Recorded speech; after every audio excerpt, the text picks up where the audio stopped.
Good afternoon, Mayor. Good afternoon, folks, and we'll get started in just a couple minutes.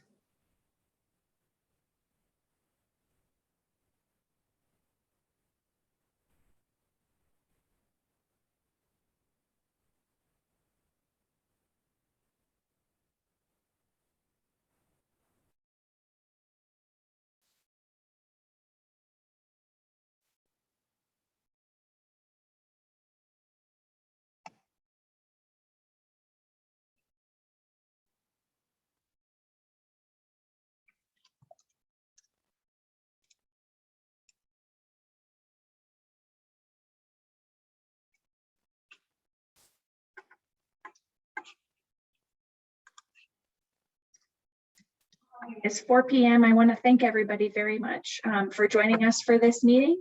Today, I'm Mayor Ashley Stolzman, and I'd like to welcome everyone to the meeting. On behalf of the entire City Council, I just would like to extend our deepest and most heartfelt sympathies to everyone during this difficult time. You've suffered an unimaginable loss, and we can't even begin to understand how you're feeling. You're an incredibly important part of our community, and we want to help you rebuild as quickly as possible.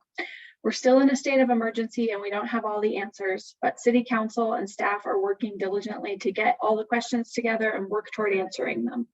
We're hosting this virtual neighborhood listening session so that we can understand better what people are going through right now, directly from the folks who've had properties that were destroyed and significantly impacted. The purpose is for us to hear from you, and we wanted to get these meetings going as quickly as we could, so we weren't able to meet the notification requirement for council, so only 2 of us can be here at a time. Every council member wanted to be here to hear from everybody directly, but all our staff members who are working so hard on this are here listening and taking really detailed notes. And so we'll get the information and you'll have 2 of us at any moment. Ward 3 Councilmember Brown is going to start us off with a couple comments, and then he's going to bow out of the meeting, and Mayor Pro Tem Maloney is going to join us when Councilmember Brown signs off. So I'll turn it over to Councilmember Brown, who's here with us right now, to make a few comments. Thank you, Mayor. I appreciate that. I just wanted to join you all for a few moments and say how sorry I am for all of your loss, and to say how deeply this has affected all of us, and to give you my commitment to do everything that I can to help you all rebuild. And I mean that at every level. Many of you know that I'm a lifelong public servant. I've been working in government my entire career, and I'm committed to use whatever knowledge or whatever knowledge I have of how systems and governments work to leverage resources to make sure that we can rebuild in Ward 3 and specifically in Coal Creek Ranch. So I will turn you over to the mayor and the city manager and all of our incredibly great staff. But just to say that I will continue to be your advocate and your contact. And obviously the Mayor Pro Tem will be joining here shortly. So thank you for allowing me to say just a few things, and then I'll get out of the way so that we don't violate our open government rules. So thank you very much. Thank you, Councilmember Brown, and thank you to the council members for understanding, the need to move swiftly. Thank you. And so with that, I will turn it over to our city manager in just a moment. It looks like he had to step away from the screen. So before I turn it over to him, I'll just say today we really want to hear from you. We have with us our deputy city manager, our planning director, our economic vitality director, and our city manager, and they're going to provide background information, and then we're going to turn it right over to you so we can start hearing from you as soon as possible. So with that, city manager Durbin. You would think after all this time I would know how to operate Zoom. Thank you, Mayor. First, I just want to say that if you don't know, I just started in this position at the end of the year, right in the middle of this whole incident, and it's the most tragic and heartbreaking way to start. And it's been a hard day. We've heard from a lot of people that have had a really hard time. and it's hard. So we feel for you. We're here with you. Some talking points that I'd like to go over. Evacuation order re-entry. If you haven't already heard, we have changed the evacuation order so that all of these neighborhoods are accessible to property owners. If you haven't heard yet, you can go to Ascent Church to pick up a placard to get through the access control points in what we've been calling the hard closure areas. This will get you an opportunity to visit your property. If you want to bring in family or family that's you're out of town, you want local family to check it out for you, or you want your insurance adjuster along, we'll accommodate your needs there. Just come by Ascent Church and we'll figure it out. If your insurance adjusters want to go by on their own, they can certainly do that, because we're assuming a lot of these folks are looking at multiple properties. When you do go into these neighborhoods, please use extreme caution. There is snow on the ground right now, which is covering up a lot of the debris. When you see it without snow, you'll see broken glass everywhere. You'll see nails. You'll see a lot of sharp, pointy objects that we don't want anybody to get hurt. So we're maintaining open hours in those neighborhoods from 8 a.m. to 4, specifically because it's light and you can see those things. There's no street lights left. There's no lights at all in the neighborhood. So it's safety is a priority. Reverse 911 and evacuation. I just want to say right up front, I know that there were failures there. I'm deeply concerned by that. We're all deeply concerned by that. This is something that we will absolutely be looking into. It's something that we need to do better on, and we're going to be looking very closely at this, and I just want to assure you of that. Let's see. I think at this point, I will turn it over to our Deputy City Manager, Megan Davis, for some words. Thank you. I would also like to echo the others' comments and express my deepest sympathy for everyone on this call who's here today. And, this is, if you got the email invitation for this, this is our 4th meeting with neighborhoods who were so deeply impacted by this fire. And we know that every single person of the over 500 people who have been on these meetings today are individually impacted, and your families and individuals who are members of this community. So thanks for being here today. And thanks for your willingness to share the challenges you're having so that we can use those challenges to help improve the work that we're doing and to help address them so that we can help you move forward to rebuild as quickly as possible. I want to talk about communication first. We've really been working hard to maintain regular, steady communication. We will continue to communicate with updates, any updates at the time that we have them. So we're just pushing things out as soon as we get information. We want you to be as updated in a timely fashion as possible. And we're kind of using 2 strategies.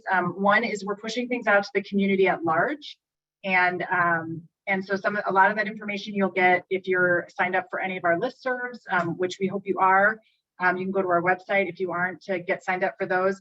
And then we're also pushing out specific communication to those people who either lost their home or incurred severe damage during the fire. So we have a separate list for that we're really trying to get information specifically around rebuilding, debris management, all of the work and processes that we have underway. So if you didn't receive an email directly inviting you to one of these 4 neighborhood meetings, you may not be on our list. So we would love to get your email address. Please email the Marshall Fire email address, which is marshallfire@louisvilleco.gov.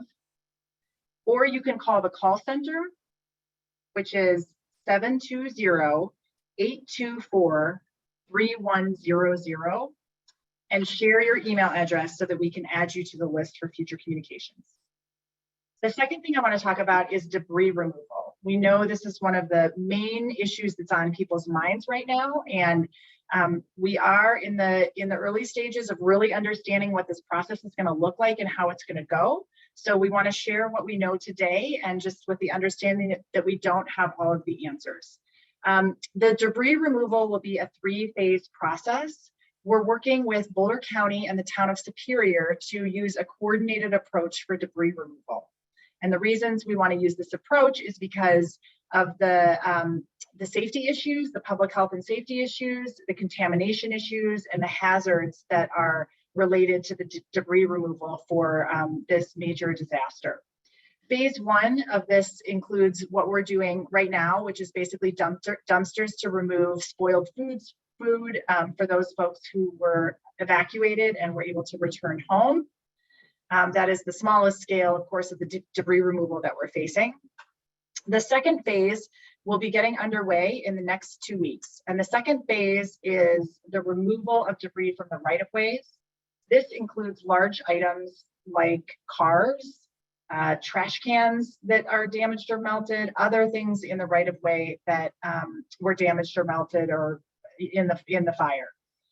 So if you have a vehicle that was in front of your home in your neighborhood, it does not have to be, you do not have to remove it. This debris removal process will remove all of those items from the right-of-way. The third phase is the largest scale phase, and that will be basically the debris removal on the individual properties. And this will include removal of all of the burned home debris as well as the foundations. We are working with FEMA, and our hope is we will be submitting, again, in conjunction with Boulder County and the town of Superior, an application for FEMA funding for reimbursement for this. The application process itself is about 2 weeks, and then FEMA will have to review it, which we anticipate will be about another 2 weeks. So it'll be probably at least a month before we know if we get FEMA approval for this coordinated effort for debris removal for phase 3. And what we're hoping for is full reimbursement from FEMA for this process. We're not sure if we're going to get that. Typically, FEMA reimburses at 75%. And so we're really working to advocate to get to maximize the funding that we can get to help support these efforts so that homeowners can use the money they receive from their insurance to rebuild their homes. So that's kind of what we know about debris removal at this time. And again, as we get more information and that process becomes more clear, because there are going to be a lot of details about how and when this happens, we'll share them with you in the community who are, we know, eager to get started on your own rebuilding process. I just want to say a few things about trash and utilities. With regard to trash, the hard closure areas are no longer being serviced for trash, and so any amounts currently owed will be canceled. Same with our utility, our water utility. Those accounts where homes have been destroyed are now canceled, so you don't have to worry about that. The assessor is already working to lower the total valuation of the homes that were destroyed in the fire and removing the valuation on those sites, those buildings. And then finally, I just want to, oh yeah. Sorry to interrupt, Megan. I just want to clarify for folks, the comments about trash are people who are serviced by the city trash hauling contract. Thank you. Yes, I know there are some HOAs as well. Thanks, Mayor. So I just want to quickly comment and just share the city's thanks for all the multi-jurisdictional efforts that have been involved in this response and that will continue in the recovery. If you have been around in the past couple of days, you've seen there are law enforcement officers, agencies from all over the Front Range in the state helping. That was the case during the incident, and we know that'll be the case as we move forward. So we're very grateful. We're a small city, and so it's really great to have the help of our neighboring jurisdictions. And we know this whole community is made up of people that want to help one another and help their neighbors. And so we're happy that our neighboring communities are doing the same for us. So that's all I have for now. Thank you. Great, thank you. One thing I didn't mention earlier that I want to go back on is insurance. We're hearing a lot of people talking about and asking questions about insurance. We have reached out to the state. The mayor specifically actually spoke to the governor about helping us on making sure that our residents are able to get fair and adequate settlements with their insurance companies. And the governor has committed to work with the Division of Insurance to help us do that. There is a Division of Insurance table at the Disaster Assistance Center. If you have concerns at the moment, you can definitely talk to them, and we'll also be talking to them further about some other things that we've heard and finding ways to continue to monitor those type of things. And one thing that I've noticed in my short time here is I'm truly impressed by the dedication of the city staff. City staff has worked effortlessly, I mean, just tirelessly, 24 hours a day, it seems, to do everything they can to help this community and get through this tragedy, this disaster. So know that we're all here with you. The organization is committed to recovery, and we will get through this. The library is open. If you need access to a computer, printer, Wi-Fi, you can find that there. The rec center is open. You can find water there, water bottles. There are lunch pickups you can find there, as well as recreation center stuff. Public Works is actively working to clear our streets of both snow and debris, along with working so hard on our water system. I can't even tell you how many hours they put into making sure that our water supply gets back on. And I think we have a couple more hours of this boil order. And so great job to Public Works on that. Police Department, I don't have to tell you how hard they've been working because you've seen them out there. City Hall is also open to the public. We're here to serve. Feel free to stop by any of these facilities. And with that, I'd like to turn it over to Interim Planning Director Richie.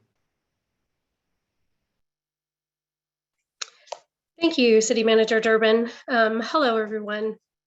My name is Lisa Ritchie. I knew this neighborhood was going to be particularly difficult, so apologies for my emotion. I just want to let you know that there's no words to express my sorrow for you all. And I know many of you personally, being part of the Monarch Kate family over the years. And so I just want you all to know that I see your faces and your families and your homes in my mind as we work as fast as we can, doing everything we can to get you all back home. So sorry about that. With that, I'm here to provide a bit of an update on what we're working on within our department. So the biggest effort that our department has been working on initially here has been damage assessment. And so as early as Friday, we had teams out there in the field doing what we call a rapid assessment. And those are what resulted in the red, green, and yellow placards that were placed on your structures. And publication of the preliminary damage and destroyed reports. Following Saturday, we immediately pivoted to the second round of damage assessments, which began on Monday. And we're kind of finalizing those numbers now. And we'll be updating new numbers through the county in the coming hours and days. And so we do know that there have been some discrepancies out there from some of those initial damage assessments, and we're working to refine those. We haven't published the difference on those damage assessments because we don't want a lot of iterative maps being put out there. But if you are, we're hearing that with some families, there might be difficulties with insurance, not understanding if they didn't make that preliminary assessment. So if you need information immediately about the condition of your home, please reach out to our department directly, and I'll share that contact information soon. Again, these damage assessments continue to be ongoing, so numbers remain preliminary at this time.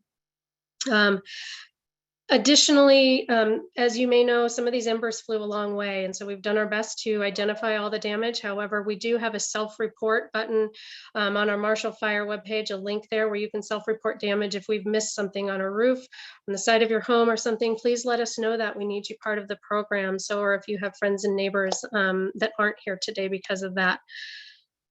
As well, if you have any specific questions about the placards that have been placed on your property, please reach out to our department directly. We are happy to answer questions with you about what each of those mean, if, how, and when we can get you back in home safely. Our building department can meet with you individually, come out and work with you directly, understanding the circumstances on each of your individual properties. So with that, I'm going to give our contact information for our department. The best way to reach us directly with building specific questions is 303-335-4584 or building@louisvilleco.gov. So again, reach out directly with any questions on the conditions of your properties. As far as what we're working on the rebuilding process, we are looking at the rebuilding process and permitting requirements, and we'll have more information in the coming days and weeks. We do plan on a kind of a parallel track that pulls you out of any fire affected victims, pulls you kind of out of our regular permitting path. And we give you a special path forward so that we can understand your needs directly and work with you the most efficiently as we can. We don't have a lot of decisions yet, but we do understand your interest on getting started. And we'll share a little bit of information and answer questions on this during this meeting, but we also want to let you know that Tuesday, we will be having a building and planning and zoning specific information for homeowners and the professional building community to talk more about this process. We hope to have more substantive information to share then.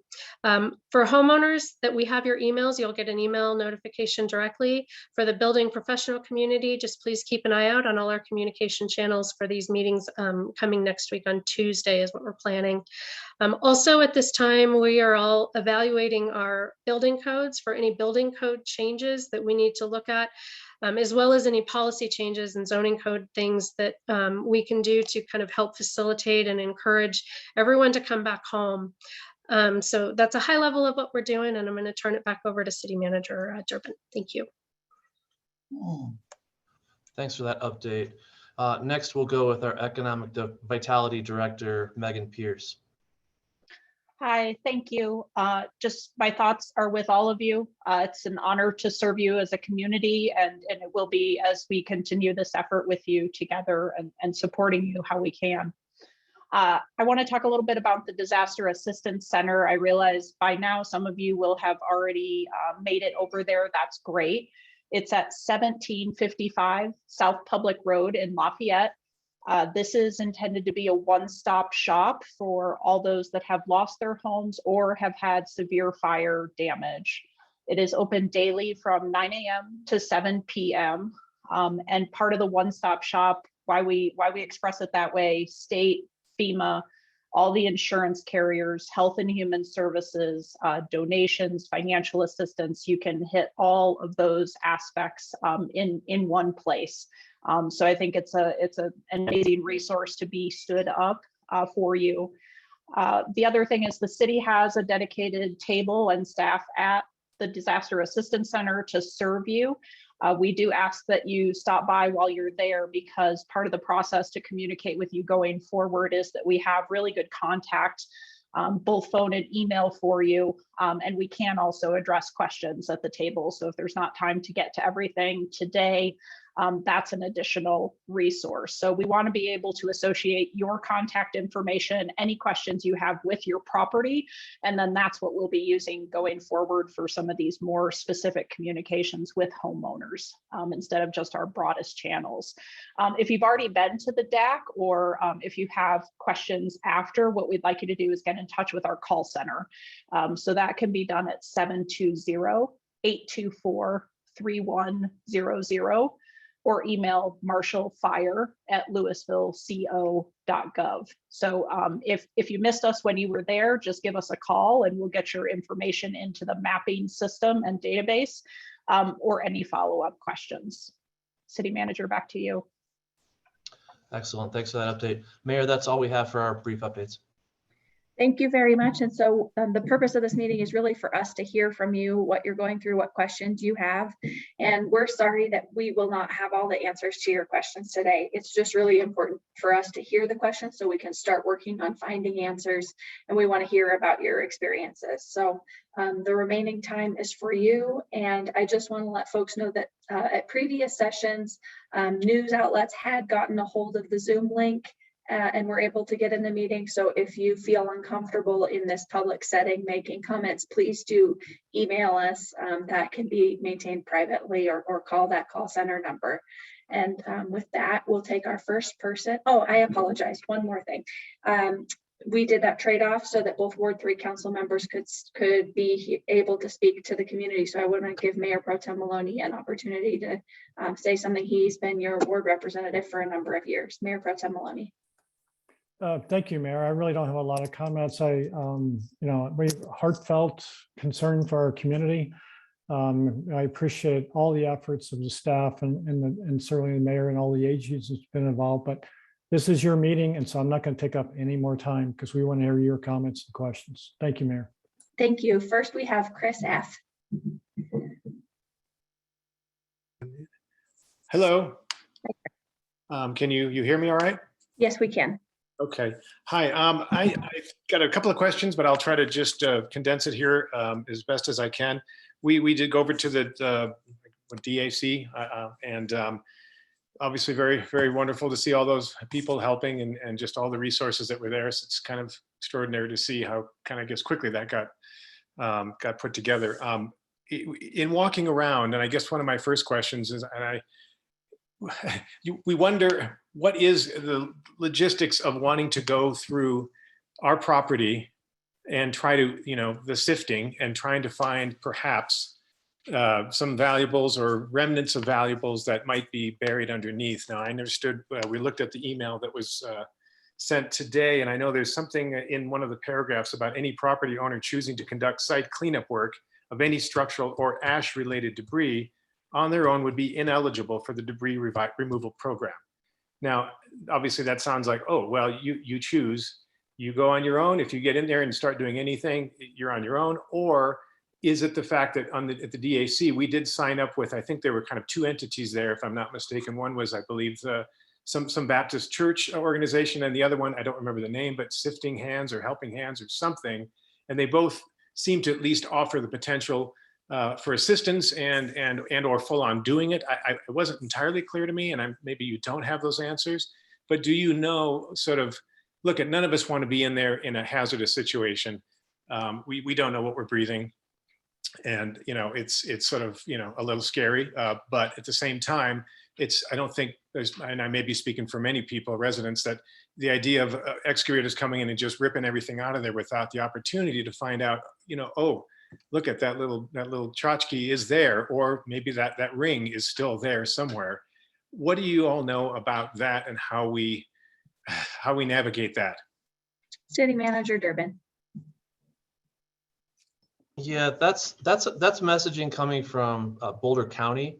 So we need to follow up on that. We certainly don't want to stand in the way of people looking for those valuables and mementos and so forth. In terms of the bigger picture, if people start doing debris removal on their own, that's definitely going to start to create some complications between a comprehensive program and our ability to fund that and support you going forward. So I think I need to follow up on that one. Deputy City Manager Davis, do you have any thoughts on that? No, I agree. I know it's very confusing right now because the public health message is not to do that because of the contaminants.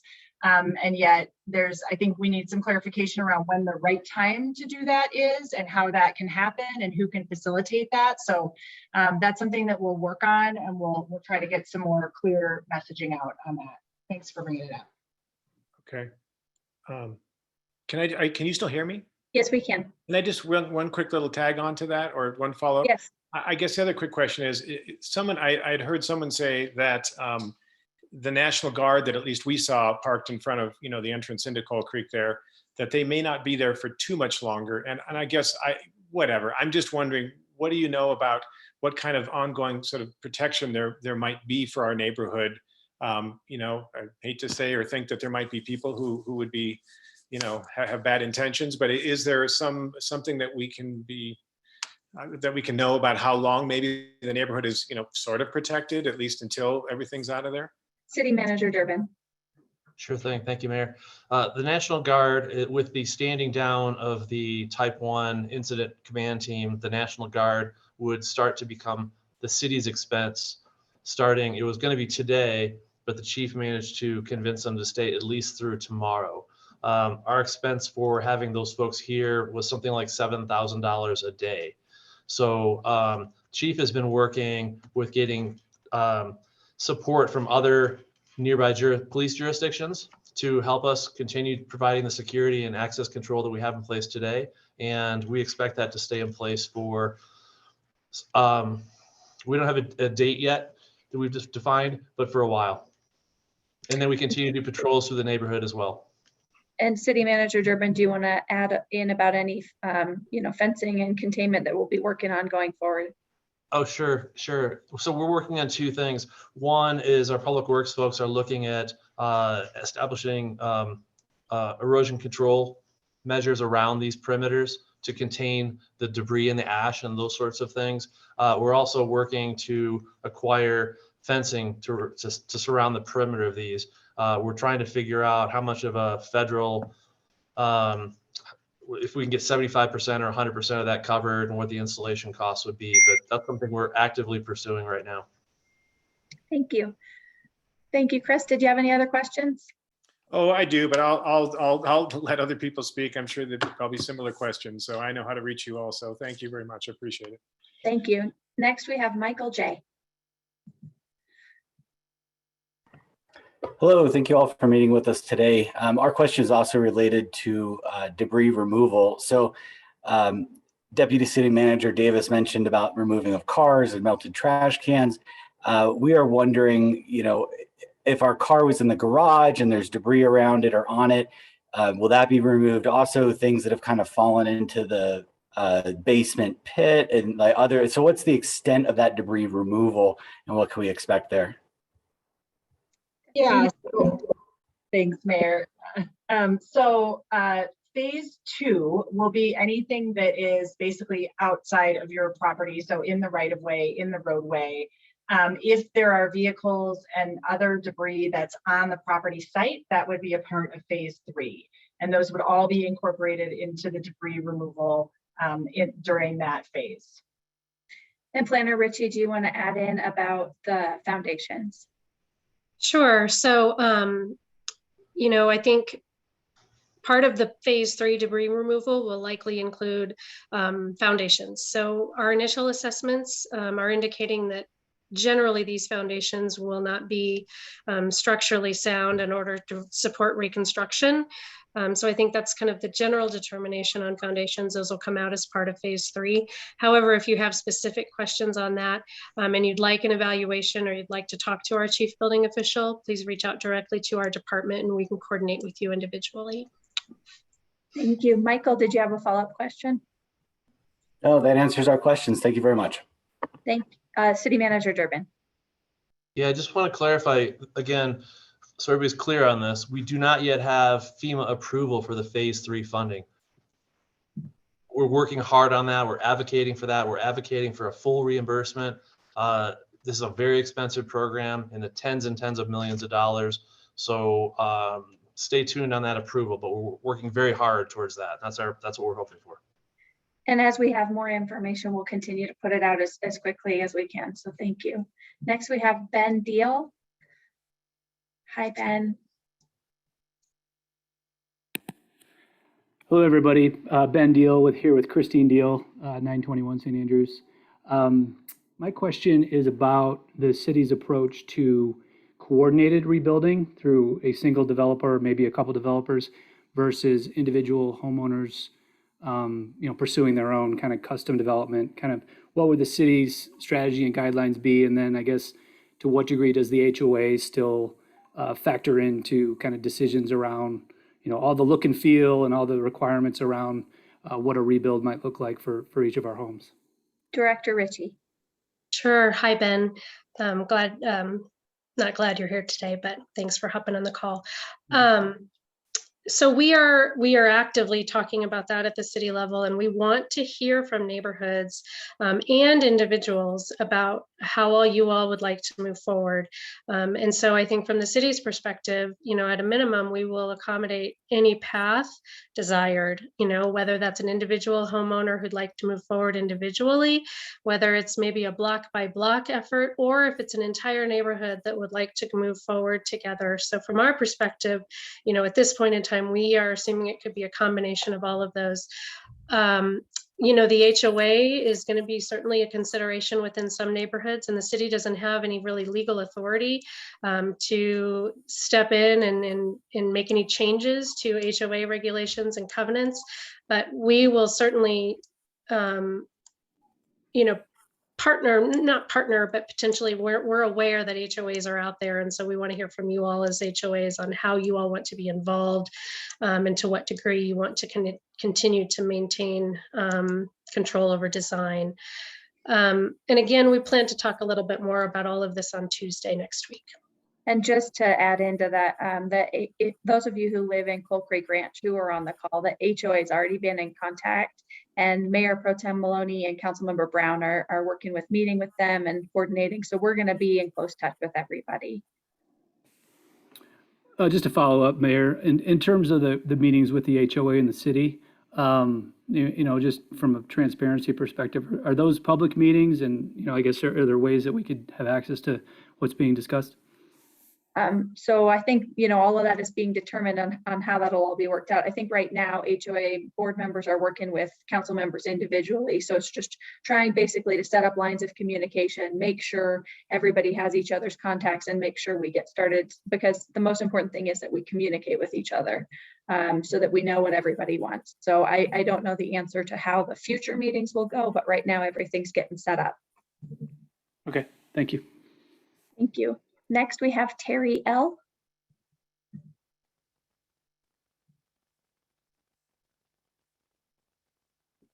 Hello. My concern is air quality. We've heard that the city was sending trucks out yesterday. Well, we had a snowstorm, so I imagine that impacted that process. But my house, fortunately, I'm still standing. And so my concern is so tiny compared to people who've lost everything. But these VOCs and whatnot, I mean, I have some ash in the house and it smells horrible in here. And when I spoke to my insurance company and told them that the city was planning on publishing what they found through their truck assessment, whatever, they wanted me to take a screenshot of that and have it included in my insurance claim.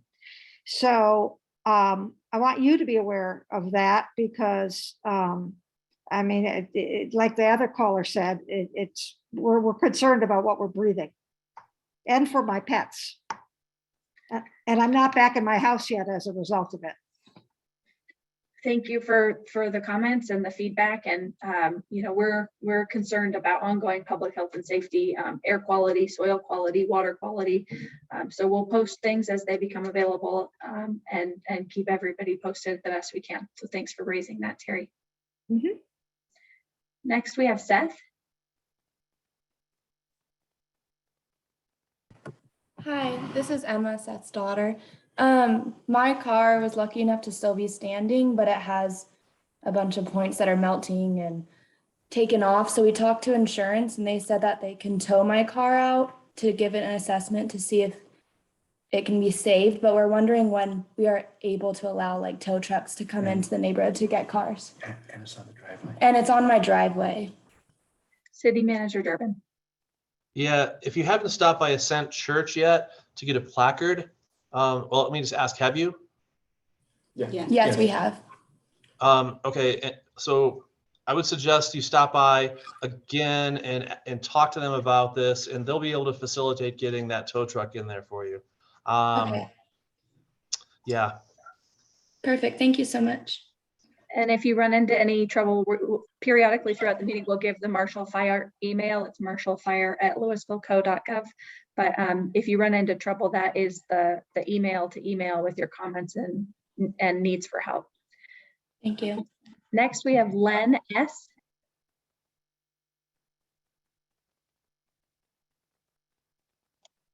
Hi, just a couple quick questions.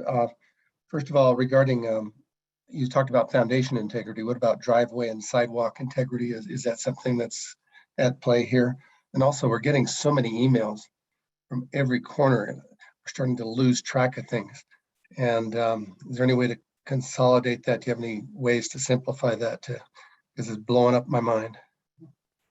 Thank you for that feedback, Len. I'll turn it over to Deputy Manager Davis on the driveways and the sidewalks.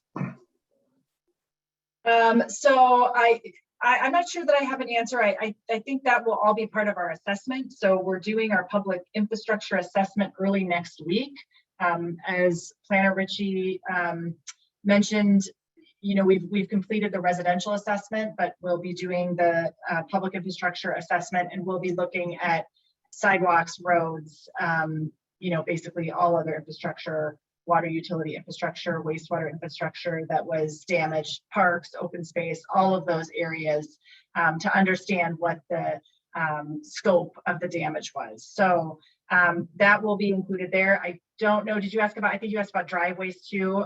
I'm not sure about driveways. Lisa, do you have any comments there? Sure. So driveways being, you know, part of private property, those would be a different assessment. We're happy to work with you. Honestly, we don't have a lot of information on condition of driveways, and structurally they're, you know, much different than a foundation. So I would say stay tuned on that for more information and reach out to us directly if you have specific questions. And then on the communication piece, we're trying our very best to put out all the information we have as soon as we have it, and I'll just turn it to the city manager just on approach and if there are ways, you know, where people can look if they sort of want a consolidated view. Yeah, you know, you might be able to opt out of the notifications and just when you have time and interest, go to our Marshall Fire page on our website. There's a banner at the top of our homepage, which will link you to that page. And all the stuff that's going out in emails is all posted there as well. So if you want to, you know, back out of all those notifications, that might be an option for you. As noted by the mayor, we've got so much information. We have so many questions. We're really trying to get those questions out, or the answers out, in a timely way as we have them. I'll talk to our communications folks about maybe there's a way we can minimize the number of times a day we send stuff out. So we'll have that conversation. Thank you. Next up, we have Mark P.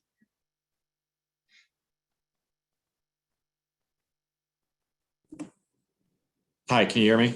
Yes, we can.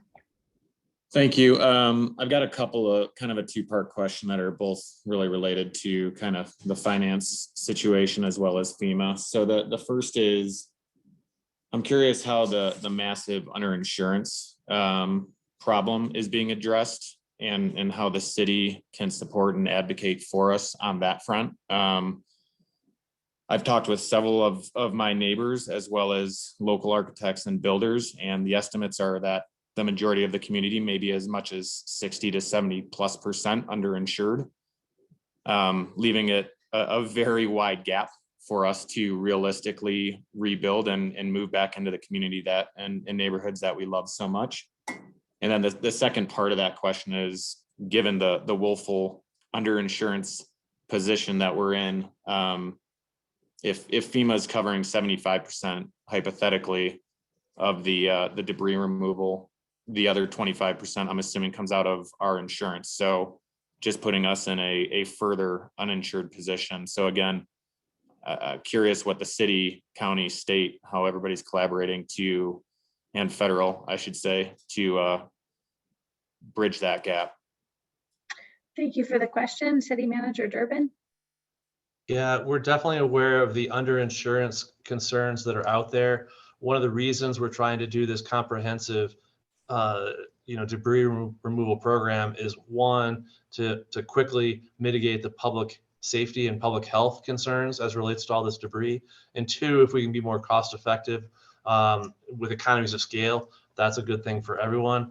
I don't have specific answers for you as to some of the details of your question, but it's something that we're very aware of, and we're talking to state and federal folks on these issues. Thank you. And Mark, did you have a follow-up question to that?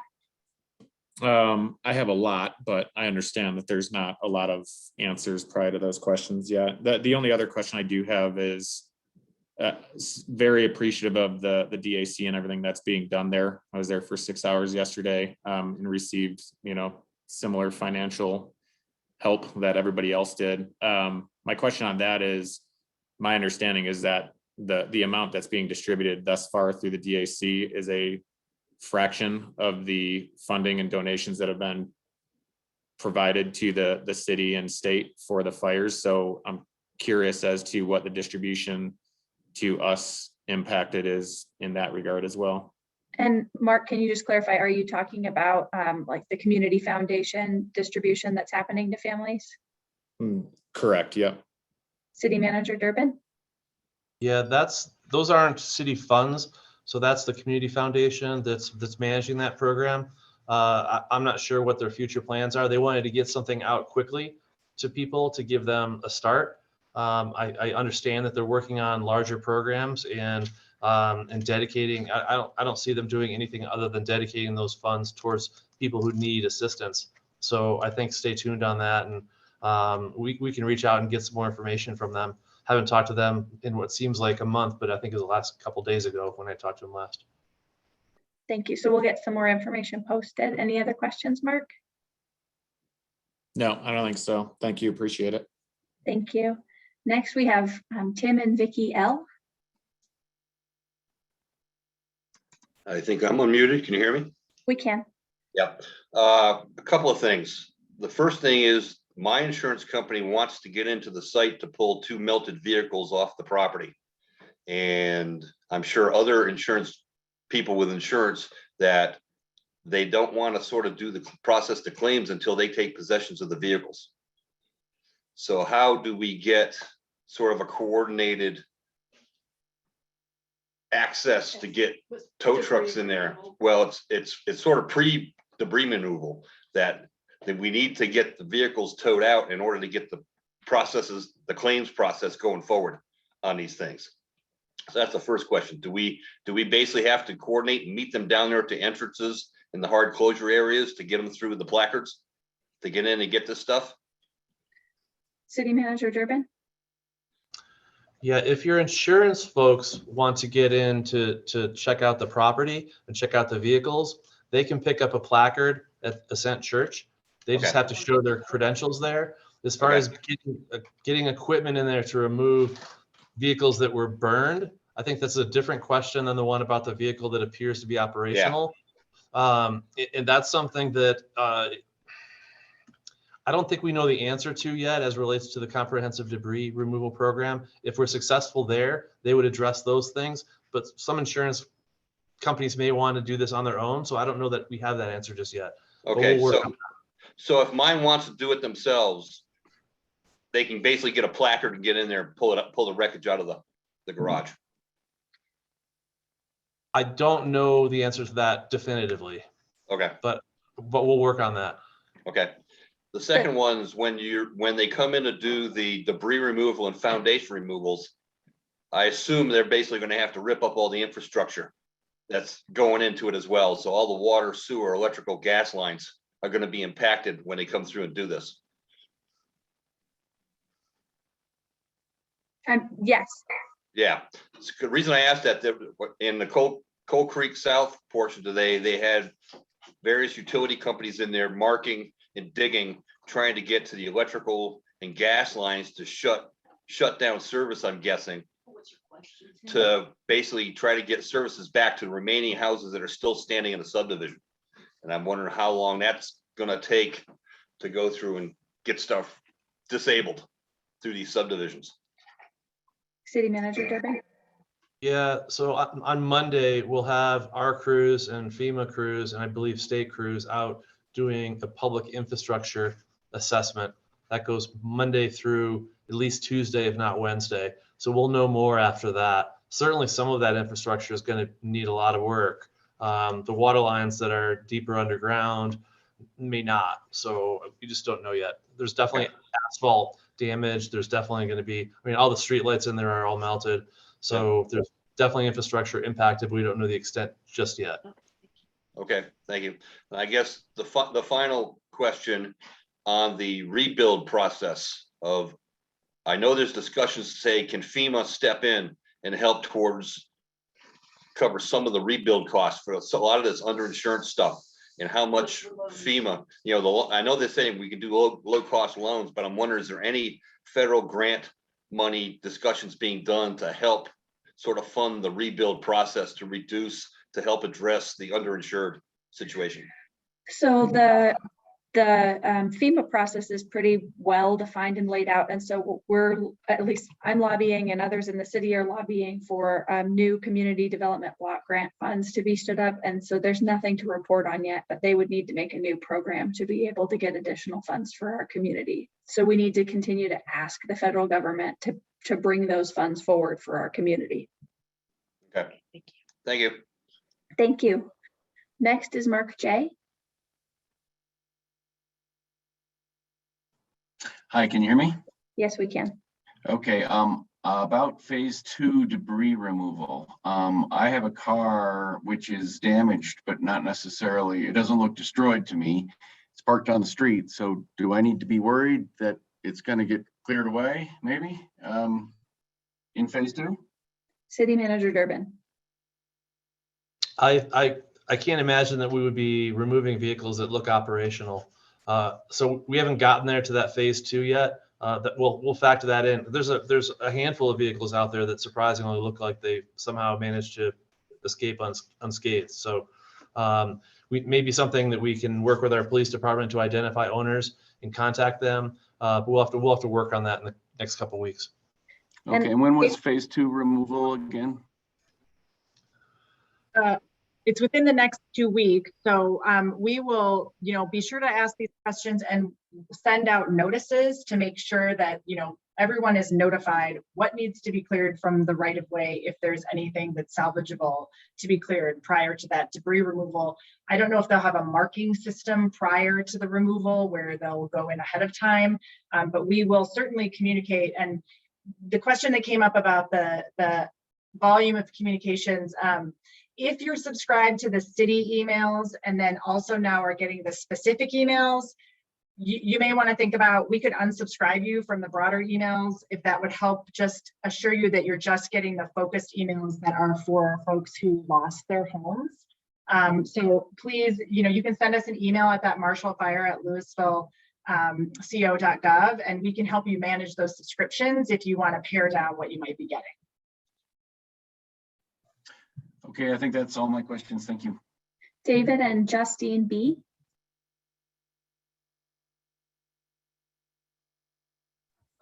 Hi, thank you. This is David and Justine Beckstrom at 920 St Andrews. This has been discussed a little bit around FEMA funding and applying for that at sort of the city level. I'm wondering whether there's any benefit or detriment to us as individuals going and filing individual claims to either show that there is a need and an interest in that type of help or any other impacts that our individual actions might have. Deputy Manager Davis. I don't know. I don't think that the individual assessment and, I don't know what if Megan Pierce has any additional information from the work at the DAC, but I'm not sure if that's something. I think there's a category for debris removal specifically with FEMA. And so that's the bucket of money that we're applying for jointly. So I think that's where, that money kind of has to come from. I think maybe the question was if all of these affected residents are applying for assistance through FEMA, does that help make our case better for more funding with FEMA? Is that how I understand the question? Yes, exactly. Thank you, City Manager. I happen to have somebody from DOLA who just stopped into my office and shrugged like, we don't know. But that's a good question to, we'll look into that because anything we can do to make our case better, we're all about.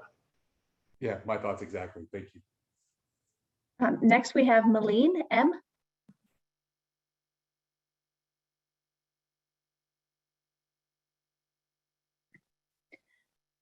You might be muted on, there we go. Yes. So we're wondering about liability with, the debris and sort of the mess that's everywhere in there. Does the city carry liability? Should we make sure we have individual liability for our properties? I don't have any idea how that works. City Manager Durbin.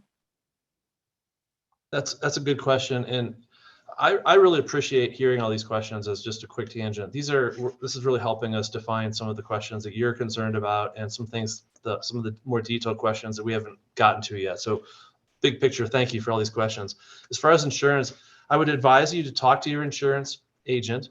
If your structure is gone, it makes sense to reduce the covered value, if you will. But you ought to maintain, in my opinion, this is just my personal opinion, general liability on your property. But I would advise, I'm not an insurance agent or an attorney, talking to your insurance agent about the right thing to do. Okay, I just didn't know whether in a situation like this, the city covered, because there's so much destruction, there's virtually nothing left. Yeah, no, our insurance wouldn't cover anything that happens on private property like that. But what we are trying to do to mitigate that is maintaining those access control points.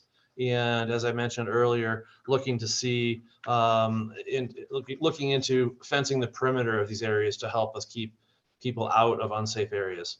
Yeah, I have another question, because there are some things. I had a fairly large bronze sculpture in the living room, and I'm thinking maybe, it sort of melted into a puddle.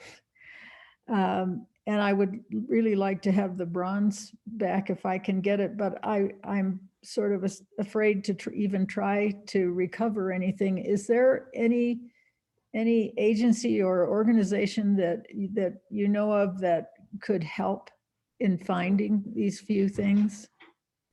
City Manager Durbin. Yeah, there's a couple things that we've posted on our website on the Marshall Fire page about accessing these areas, safety concerns, guidelines for keeping yourself safe, personal protective measures, and those type of things.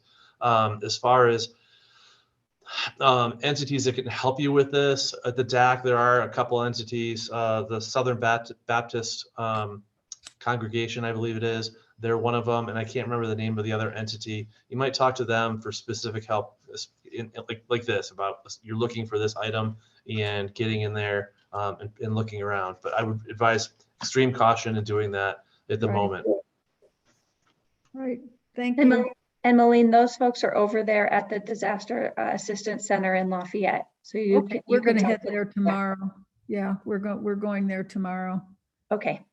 Great, thank you. Next is David H. Hey, David. Hi. Yeah, thanks for holding this. I know there's a lot of concern about underinsurance and, us wanting economies of scale to decrease costs. There's stories about other disasters in places, and then the last people who decide on a contractor are priced out.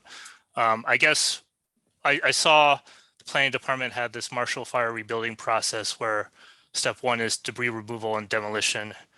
Then steps 2 and 3 are designing your new home and plan review and permitting. I was wondering if those are in order. Do we need to have debris removal before going through a permitting process? And then just one other question while I have the time is HOAs, I think they're fine now, but is the city considering possibly using eminent domain if a covenant gets in the way of a speedy rebuilding process? Director Ritchie. Hi, David. Sure. So no, the flyer we put out there isn't, as far as steps 1 and 2, you can jump ahead to step 2 and begin talking to design professionals as early as you are ready. We will release more information soon on kind of the permitting process, both for if any demolition permits are required. We're not sure yet with the FEMA process, as well as the new building permits. And so stay tuned on that as, building codes and things, we're evaluating them. But no, you can do both of those simultaneously. We don't want to tell you need to wait until debris removal is done to begin any conversations you want to have with your design professionals. And then Dave, the second question was? The city does have eminent domain authority over HOAs. I remember. And City Manager Durbin, would you like to take that? That's kind of a big scary word in local government sometimes, in smaller communities. But interesting question. Haven't even gotten there yet. That may be something that comes into play with some of these larger scale development concepts that people are talking about. It's too early to tell, but I think thanks for bringing that up as something that may facilitate some of these things in terms of covenants, or I don't know, but I wrote that down for me. Yeah, thank you. And just as a process check, we're going to run out of time this evening without being able to get to every question verbally. So I'd ask Director Ritchie if you could please repeat the email that people can send email questions into. Sure, thanks, Mayor. So for kind of general fire-related questions, debris removal, things like that, please email marshallfire@louisvilleco.gov. So that's Marshall Fire, all one word. Or if you have specific building questions, feel free to email us directly to kind of get to us more quickly. That's building@louisvilleco.gov. And if you're not sure which email, just send it to either of them and we will route you accordingly. Thank you. And so we have time for one more question, and it will go to Jeff and Danielle C.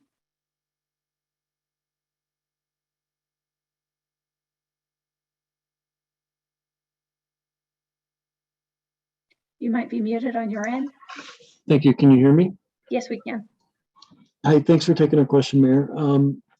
First question that we have is, will there be help and or a coordinated effort with site surveys for property lines and things along those lines where it may be cost beneficial to do a mass survey of all of Coal Creek, since everybody was pretty much leveled? Let's let Director Ritchie answer that one first. Sure. Hi, Jeff. That's a great question. We've got that on our radar of something that we are looking into to understand how, if and how the city could help facilitate that and keep you moving forward that way. Thank you. And then this is kind of a two-part second question, and it's related to debris removal. I know that some insurance policies segregate debris removal from the portion of the insurance plan for rebuilding. So there's no, how do I put this? There's no penalty to us for using our insurance company to handle the debris removal. It doesn't, lower the amount of money that goes into our rebuilding because they're different buckets. Is there a difficulty or issue if people do strike out on their own with their insurance company and remove their own? I mean, does it hurt the rest of the community in that it's a smaller pool that is looking for FEMA funds and it makes it harder for coordination? Or for those of us that are able to go ahead with the debris removal, should we kind of plow forward with it with our insurance company? Deputy Manager Davis. Yeah, thanks. So I don't think it's that it makes it less feasible for other folks who aren't in that situation. I think it's more about the approval processes that would be required on an individual basis through CDPHE and other entities to address the hazardous waste, about the sequencing and timing of sort of the disturbing of the sites at different times, and just the volume of vehicles and again, movement of soils and movement of ash that would have to occur if it weren't coordinated. So I think it's certainly possible, and my guess is there will be a certain number of folks or homes that do it alone. We would like to coordinate as much as possible because I think that'll create the most efficiency as well as coordinated mitigation of the public health impacts through that process, as well as financial, making it more financially feasible. Now, as a follow-up to that, is there the ability to not only work with FEMA, but work with the different parties, insurance companies, and say, this is a coordinated effort? And are you able to say, pull from our insurance company and say, we're now working their site in the coordinated effort, and, we want funding from you or funding help from you? Is that feasible? Yes, we believe so. I don't know what the process will look like for having, sort of that share, the local share addressed through some insurance funds. But that's something that we will be looking at in terms of how it would be funded. And if we could still coordinate with those homeowners who have a specific bucket of those insurance funds to contribute to a portion of those costs. Okay, thank you very much for talking to us tonight. Again, I just want to say I'm very sorry for all the folks who still have their hands up. Please do email us your questions. And this won't be the last time we get together. We're going to continue to get together and have listening sessions. And there will be a lot more questions that come up throughout the whole process. And so we're still here for you and we want to hear your questions. Please do email them in. Again, everyone wishes we had all the answers right now. I wish we had more answers for you today. And it's just really important right now that we get the questions so we can start working on the answers. People are raising really good points and we need to work through this together. So thank you. And we are going to get through this together. It's not always going to be easy, but we're going to do this and we're a very strong community and we can move through this and we can do this. Mayor Pro Tem Maloney, would you like to make any closing remarks? I just want to thank everybody who showed up, and I appreciate there's at least a dozen people in line with their hands up. So we will continue this process, and we look forward to you sending in your comments. Staff is working tirelessly; they're taking this very seriously, and City Council is trying to support all these processes as much as possible. So thank you very much for attending tonight. Thank you. And there'll be more information at the meetings tonight. So there's a meeting at 6 and then a Louisville breakout at 7. And at the Louisville breakout, we'll have someone who knows a bit more about debris removal there with us. And so if you're able to make those meetings, I think there'll be some additional information we weren't able to cover today. And so I'll see you there if you're able to make it. And if not, we'll post everything online. We're going to continue to post all of the information that we get and be as transparent as possible. As soon as we have information, we'll try to get it out. So thank you all. And we're going to stick through this together. See you soon.